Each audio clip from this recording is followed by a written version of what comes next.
반갑습니다. 구독자 여러분. 김동환의 토지 인허가정 으뜸 토목설계사무소 대표 김동환입니다. 코로나19가 지금 확진 추세에 있는데 여러분들 늘 말씀드리지만 마스크 꼭 착용하시고 지난주부터 지금 비가 또 장마 영향으로 계속 비가 내리고 있습니다. 여러분들 나가실 때 외출할 때 우산 꼭 챙기시고 바닥이 대리석 부분이 되게 미끄럽습니다. 항상 여러분들 조심조심 다니시고요. 안전운전 하시길 바랍니다. 제가 이제 오늘 일요일날 이렇게 촬영을 하고 있는데도 오늘도 계속 지금 비가 내리고 있습니다.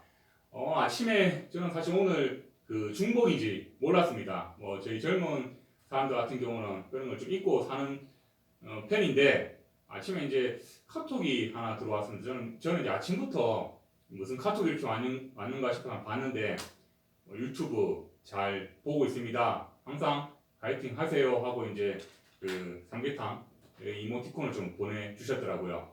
우리 그 구독자님 중에서 최창호님 아침 일찍 좀 주셨는데 개인적으로 굉장히 감동이었습니다. 저희 유튜버들은 여러분들의 사랑으로 이렇게 또 힘이 실리는 것 같아요. 그래서 여러분들 항상 좀 보시고 나서는 이 좋아요 버튼 좀 눌러주시고 최창호님 감사드립니다.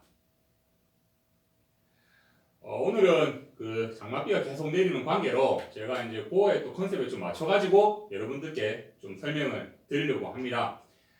엄청난 장맛비에도 붕괴되지 않는 대지 조성 방법에 대해서 말씀을 드리려고 합니다. 사실 허가보다 중요한 것은 공사 이후에 안전이라고 생각을 합니다. 아무리 공사를 빠르고 잘해도 막상 시공이 다 됐는데 이런 장마철에 붕괴가 되면 아무 의미가 없겠죠. 그렇기 때문에 여러분들께서 한 번쯤은 공사를 하실 때 이런 부분을 한번 체킹해 보셨으면 좋겠다라는 걸 몇 가지 좀 팩트 있게 정리를 해봤습니다.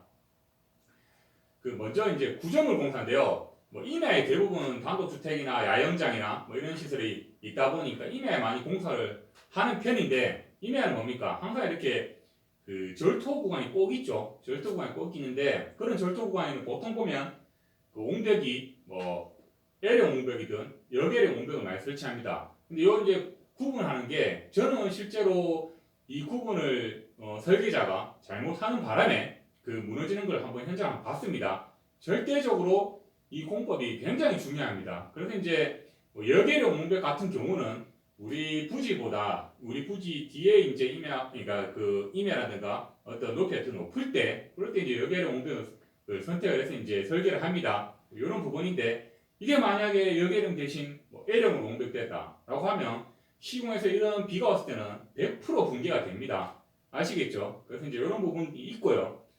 그 다음에 이제 돌쌓기가 이제 크게 이제 메쌓기와 찰쌓기가 있습니다. 이거는 제가 임의로 이렇게 이름을 만든 게 아니라 저희 건설 품셈에 그 메쌓기와 찰쌓기가 이렇게 구분이 되어 있습니다. 보통 이제 그 메쌓기와 찰쌓기는 메쌓기를 하면은 여러분들 한번 제주도에 한번 가보신 적이 있죠. 제주도 가면 보통 돌담이 그 제주 돌로 이렇게 쌓은 게 보통 1m 내외로 이렇게 돌을 아구에 맞춰서 이렇게 쌓은 게 있죠. 이렇게 틈 맞춰가지고 이런 게 이제 메쌓기인데 메쌓기는 투합에 되게 약할 수밖에 없습니다. 그렇기 때문에 그 메쌓기 같은 경우는 보통 1m 내외 그냥 돌담, 조경 돌담 식으로 이제 많이 이제 시공을 많이 합니다. 많이 하고요. 그 다음에 제가 대부분 하는 이 찰쌓기는 높이가 우리가 돌이 이제 매설되는 돌부터 높이까지가 보통 3m 내외로 많이 그 설계를 하게끔 돼. 왜냐하면은 이 돌의 한계가 있기 때문에 투합에 그렇게 강하게 견디지를 못합니다. 견디지를 못하기 때문에 보통 3m 내외니까 노출되는 면, 여러분들의 그 부지에서 노출되는 것은 보통 한 2.5m 내외로 노출을 시킵니다.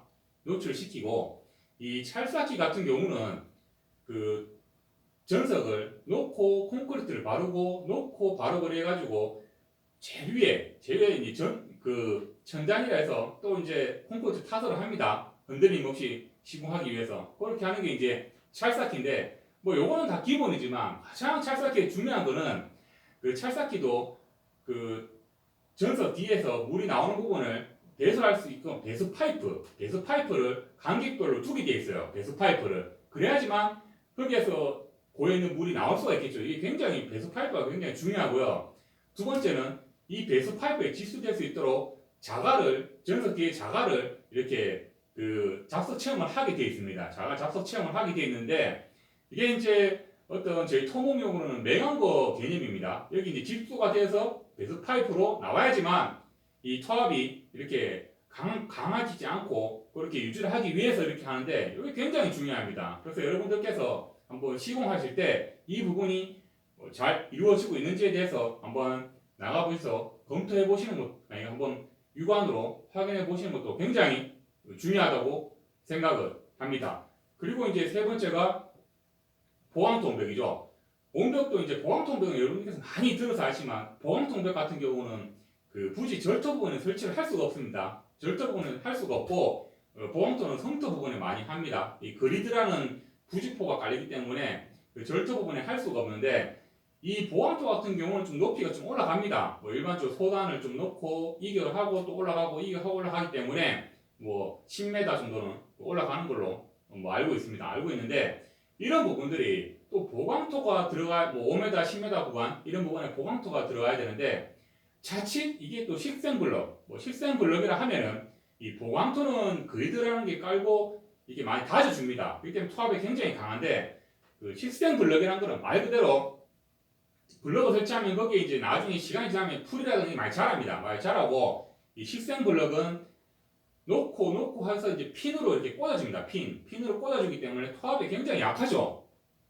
뭐 이렇게 봤을 때는 규모는 보강토보다 이제 블럭 한 개는 좀 크기는 큽니다. 되게 튼튼해 보이지만 토합에는 굉장히 약합니다. 굉장히 약한데 대부분 구조물공사에서 이렇게 무너지는 부분은 이런 보강토 구간에 식생 블럭을 설치해가지고 무너지는 경우가 대부분입니다. 그래서 여러분들 그런 것도 꼭 한번 보시고 높이에 따라서 어느 정도 높이 올라가면 무조건 보강토가 식생 블럭보다 낫다라고 좀 알고 계시면 될 것 같습니다.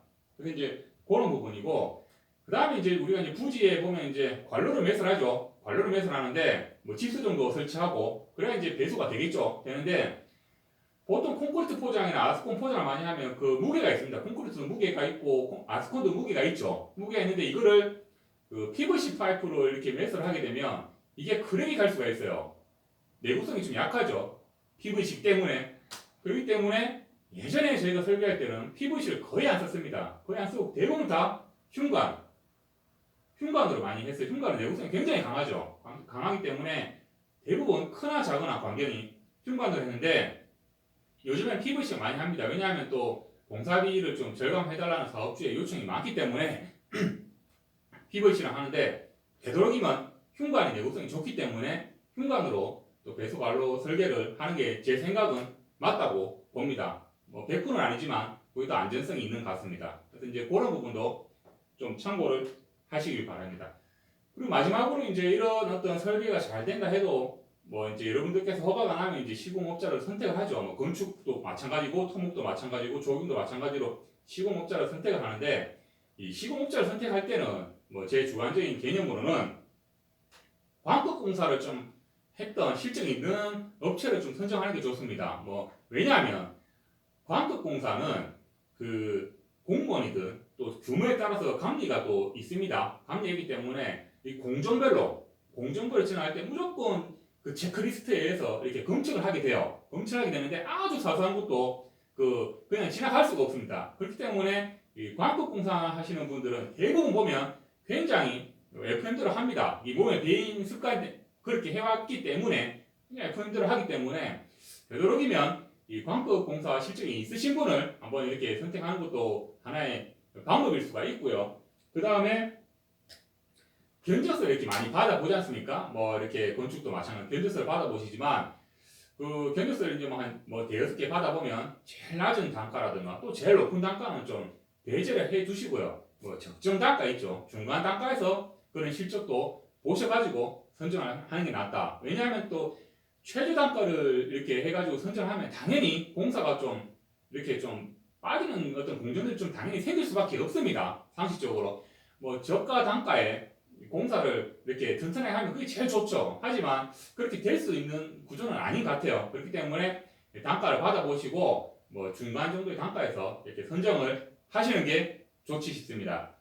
그리고 다양한 분야 시공 실적인데 다양한 분야라는 게 토목공사도 워낙 그 공정이 되게 많죠. 공정이 많기 때문에 뭐 단순한 공정이라 하지만 그 단순한 공정에서 만약에 이제 예를 들어서 뭐 터파기를 했다든가 흙깎기를 하는데 암이 나올 수도 있습니다. 근데 이제 여러 가지 공사를 하신 분들은 이런 어떤 순간순간 어떤 대처하는 공법들이 되게 빠릅니다. 왜냐면 많이 해봤기 때문에 공정거로 작업 많이 해본 사람들은 쉽게 말해서 우리가 유두리가 있어요. 어때? 이런 공법일 때는 어떻게 하면 된다. 대처 능력이 굉장히 빠르기 때문에 다양한 공사의 실적이 있는지도 여러분들께서 한번 확인해 보시고 그렇게 한번 선정했으면 좋겠습니다. 그래서 제일 중요한 거는 제가 이제 말씀드렸다시피 뭐 허가도 좋지만 허가보다 더 중요한 거는 이 안전입니다.